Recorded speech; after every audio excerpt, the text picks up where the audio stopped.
Hello everybody. Hey, I wanted to kind of give you guys an update. So I figured out how to successfully create a Hyrens boot disk with all the utilities. And let's see if this is going to let me out of here. So what I've been doing is running the utilities to try and see if I can't get these drives to format, these 4 gig drives. And I've got the Hyrens disk actually working on scsi as well as the IDE CD-ROM drive that I found. It seems like it likes the scsi on scsi, which, and this is a 68-pin wide scsi drive. As you can see, that red light shows the Adaptec 2940 card. I've been able to clean up the BIOS boot issue. It was simply a new ROM battery, BIOS battery, and they look like this watch battery here. And I happen to have one for an extra one because I bought a 4-pack. They use these in watches and diabetic stuff. So that solved that issue. It's now holding the time. And I'm trying to figure out which diagnostic tools to use to format these new old stock drives. So I've gone to ChatGPT. It's given me a couple suggestions. I've followed them. And so far, no joy. I used to do this all the time. When I run the regular format utility on the Adaptec side, it gets all the way through, but it's not syncing it up at the end. So I have to shake loose the cobwebs and figure out which part I'm forgetting. But the good news is I've got the Hyrens disk working, and there's a ton of utilities on it. And of course, we're frozen in time with this one. I just kind of wanted to show you what I've been dealing with. Once it's working, it's great. I just power it up and boot up. I think I'm going to do a KVM switch, so I don't have to have dual monitors back here. And, for the one on my left is the ROM burning monitor. Of course, I need to burn one. I'm going to put that IDE CD back in there. I just wanted to see if I could get the Hyrens disk to boot, and it turns out that was my mistake. When I downloaded it, you want to just burn the ISO directly from disk utility. You just go in there once your image is downloaded, pick the ISO out of the folder, and then just click burn to disk, and that seemed to do it.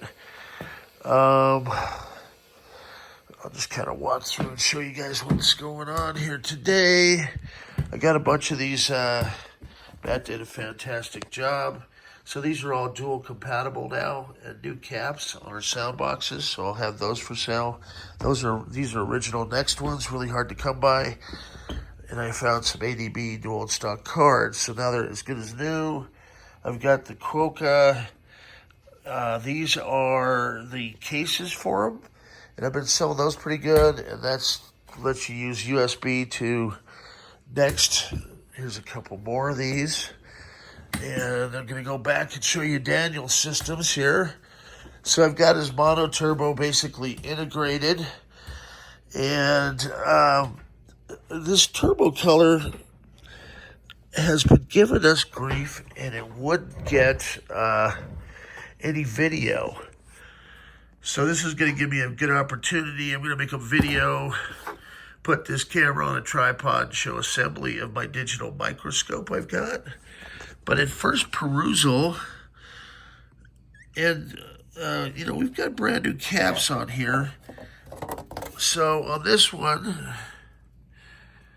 I'm going to need to add in the processor, and I'm going to burn a V74 ROM chip. Let's see if we can see where that is right here. Okay.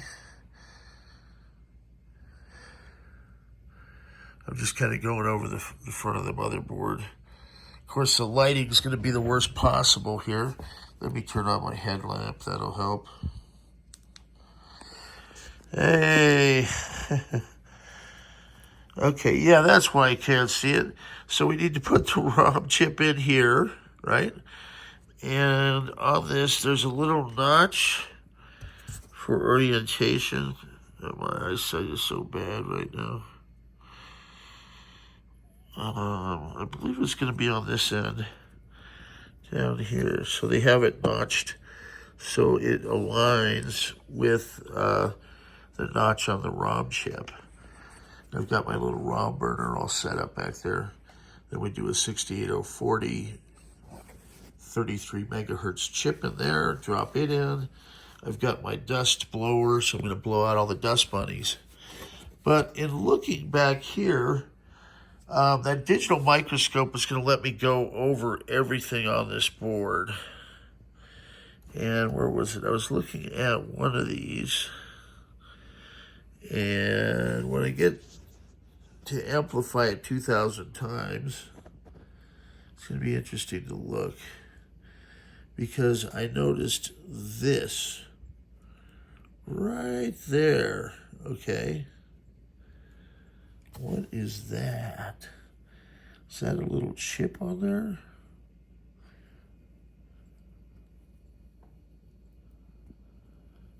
It looks like, I wonder if that's from the factory. Somebody at some point put that in there. And,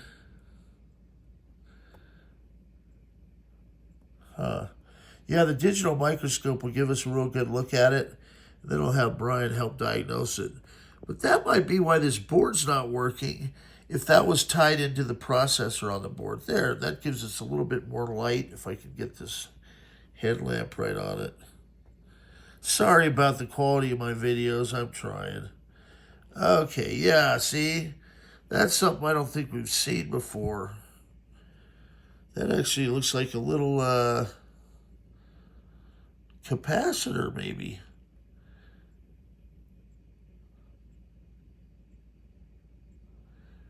And I wonder if it's maybe shorting on this one side. I recall we weren't getting video. I bet you that's it. So this is going to be a good one for Brian to take a look at. And once I get the digital microscope set up, I can do a high res. I'll have this on a tripod. But I'm just kind of going over. I just wanted to see if there's any other ones that look suspect.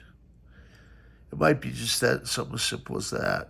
Because that is something that is not normal. And in fact, I'm going to take a picture and send him that. I'm just going over all the traces here. So if we could bring this board back to life, that would be fantastic. And let me see. Now I've got it too zoomed in. Okay, if I just take a picture.